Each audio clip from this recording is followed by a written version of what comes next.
हम सबको बचपन से एक बात सिखाई जाती है कि एकता में ताकत होती है। ये बात बचपन के उन कहानियों में भी सच थी जो किताबों में पढ़ाई जाती थी, और आज भी उतनी ही सच है जब हमें सरकार से कोई मदद लेनी होती है।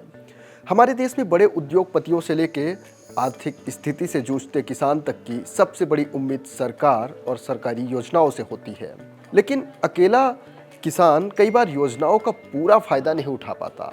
लेकिन अगर आप एकजुट होकर एक एफपीओ बनाते हैं तो आप कई सरकारी योजनाओं का विशेष लाभ लेने के लिए पात्र हो जाते हैं। नमस्कार, मेरा नाम नयन तिवारी है और आप सरकारी योजना की इस खास सीरीज में एफपीओ के बारे में जानेंगे। सबसे पहले जान लेते हैं कि एफपीओ क्या है। एफपीओ यानी फार्मर प्रोड्यूसर ऑर्गेनाइजेशन, यानी किसान उत्पादक संगठन होता है। ये किसानों का एक ऐसा समूह है जिसे कंपनी एक्ट या सहकारी कानून के तहत रजिस्टर्ड किया जाता है। इसका उद्देश्य किसानों को संगठित कर खेती को लाभ का धंधा बनाना है। ये खेती की लागत को कम करता है और खाद, बिजली जैसी बुनियादी समस्याओं का जल्दी निपटारा करने के लिए असरदार संगठन होता है। एफपीओ के फायदों की बात करें तो एफपीओ से किसानों को कई बड़े फायदे मिलते हैं, जैसे किसान बीज, खाद और कीटनाशक थोक में सस्ते दाम पर खरीद पाते हैं, जिससे लागत घटती है। फसल की सामूहिक बिक्री से बिचौलियों की भूमिका कम होती है और किसानों को बेहतर बाजार भाव मिलता है। एफपीओ के जरिए अनाज भंडारण, प्रोसेसिंग और ब्रांडिंग की सुविधाएं मिलती हैं, जिससे उत्पाद की कीमत बढ़ती है। और इसके अलावा किसानों को बैंक लोन लेना, बीमा और सरकारी योजनाओं का लाभ आसानी से मिलता है। साथ ही आधुनिक खेती की ट्रेनिंग, नई तकनीक और बाजार की सही जानकारी भी मिलती है, जिससे किसानों की आय और मोल भाव की ताकत दोनों बढ़ती है। अब जान लेते हैं कि एफपीओ कैसे बना सकते हैं।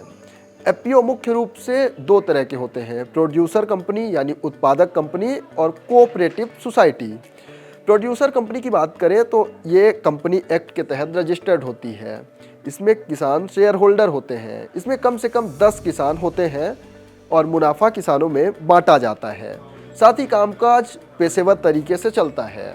आज देश में ज़्यादातर एफपीओ इसी मॉडल पर रजिस्टर्ड है। वहीं कोऑपरेटिव सोसाइटी की बात करें तो यह राज्य के सहकारी कानून के तहत बनती है। इसमें करीब 100 लोग शामिल होते हैं।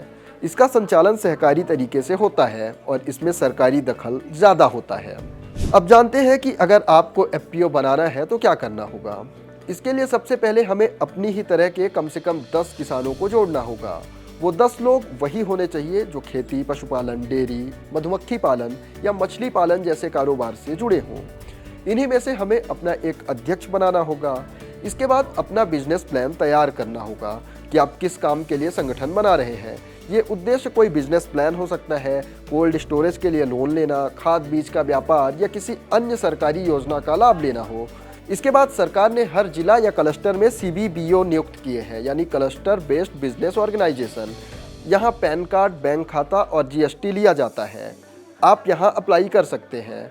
इसके बाद नाबार्ड, एसएफएसी या राज्य सरकार की मदद से ट्रेनिंग, ग्रांट और क्रेडिट गारंटी जैसी सुविधाएं मिलती हैं। खेती किसानी, पशुपालन, सरकारी योजनाओं और मौसम से जुड़ी खबरों के लिए देखते रहें किसान तक। अगर ये वीडियो आपको पसंद आया है तो इसे लाइक जरूर करें। अगर चैनल अभी तक सब्सक्राइब नहीं किया है तो कर लें और नोटिफिकेशन पाने के लिए बेल आइकन भी दबा दें।